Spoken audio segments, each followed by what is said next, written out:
اعوذ باللہ من الشیطان الرجیم بسم اللہ الرحمن الرحیم۔ سورہ اعراف کی ایک آیت پڑھ رہا ہوں، آیت نمبر 158۔ قل یا ایہا الناس انی رسول اللہ الیکم جمیعا انی رسول اللہ الیکم جمیعا الذی لہ ملک السماوات والارض۔ اے پیارے نبی، کہہ دیجئے کہ اے لوگو، بے شک میں اس اللہ کا رسول ہوں تم سب کی طرف جس کی حکومت ہے آسمانوں اور زمین میں۔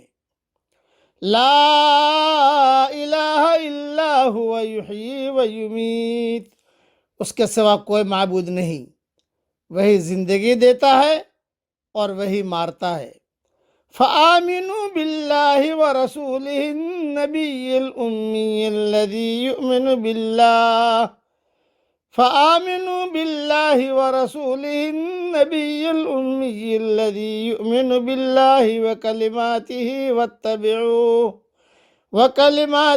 واتبعوہ لعلکم تہتدون۔ پس ایمان لاؤ اللہ پر اور اس کے امی رسول اور نبی پر، جو ایمان رکھتا ہے اللہ اور اس کے کلمات پر، اور اس کی پیروی کرو تاکہ تم ہدایت پاؤ۔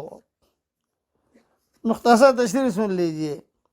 یہ آیت بھی حضرت محمد صلی اللہ علیہ وسلم کی عالمگیر رسالت کے اس بات میں بالکل واضح ہے۔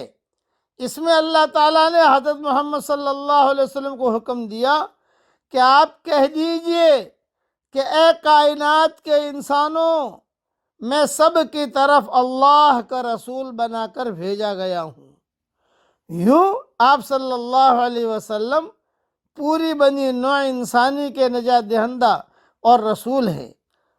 اب نجات اور ہدایت نہ عیسائیت میں ہے، نہ یہودیت میں، نہ کسی اور مذہب میں۔ نجات اور ہدایت اگر ہے، اگر کوئی کامیاب ہونا چاہتا ہے اور کوئی منزل پر پہنچنا چاہتا ہے تو صرف اسلام کے اپنانے اور اسے ہی اختیار کرنے میں ہے۔ اس لیے ہم بھی اعلان کرتے ہیں۔ میرے والد صاحب رحمۃ اللہ علیہ میرے مجموعے میں جب بیان کرتے تھے تو یہ آیت ضرور پڑھتے تھے، قل یا ایھا الناس انی رسول اللہ الیکم جمیعا، کہ حضور صلی اللہ علیہ وسلم ساری دنیا کے وہ رسول بنا کر بھیجے گئے ہیں۔ ہم بھی کہتے ہیں کہ اے دنیا والو، اللہ کی بڑائی کو تسلیم کر لو۔ دوسرا، اس آیت میں بھی آپ صلی اللہ علیہ وسلم کو نبی الامی کہا گیا ہے۔ یہ آپ کی خاص صفت ہے۔ امی کے معنی ہے ان پڑھ، یعنی آپ نے کسی استاد سے کوئی چیز پڑھی نہیں ہے، کسی سے کسی قسم کی کوئی تعلیم حاصل نہیں کی، لیکن اس کے باوجود آپ صلی اللہ علیہ وسلم نے جو قرآن کریم پیش کیا، اس کے اعجاز و بلاغت کے سامنے دنیا بھر کے فصحا بلغاء عاجز آ گئے، اور آپ نے جو تعلیمات پیش کی ان کی صداقت اور حقانیت کی ایک دنیا معترف ہے، جو اس بات کی دلیل ہے کہ آپ واقعی اللہ کے سچے رسول ہیں۔ ورنہ ایک امی نہ ایسا قرآن پیش کر سکتا ہے اور نہ ایسی تعلیمات بیان کر سکتا ہے جو عدل اور انصاف کا بہترین نمونہ اور انسانیت کے فلاح اور کامرانی کے لیے ناگزیر ہے۔ انہیں اپنائے بغیر دنیا حقیقی امن و سکون اور راحت اور عافیت سے ہمکنار نہیں ہو سکتی۔ اس لیے ساری دنیا کو علی الاعلان دعوت ہے، کامیاب ہونا ہے تو ہمارے ایک اللہ کی بڑائی کو تسلیم کر لو۔ عرب میں یہودی قبائل آباد تھے۔ یہ وہ لوگ تھے جن کو یہ فخر تھا کہ ان کے پاس خدا کی مقدس کتاب ہے۔ ایسے لوگ ہمیشہ اپنے سے باہر کسی سچائی کو ماننے کے لیے سب سے زیادہ سخت ہوتے ہیں۔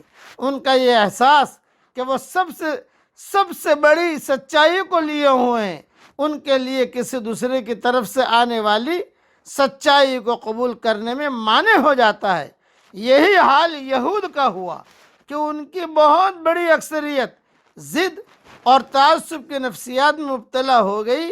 صرف چند لوگ عبداللہ ابن سلام وغیرہ ایسے نکلے جنہوں نے کھلے ذہن کے ساتھ اسلام کو دیکھا اور انہوں نے اپنی دنیاوی عزت کی پرواہ کیے بغیر اس کی صداقت کا اعلان کیا اور اپنی دنیاوی زندگی کو اس کے حوالے کر دیا.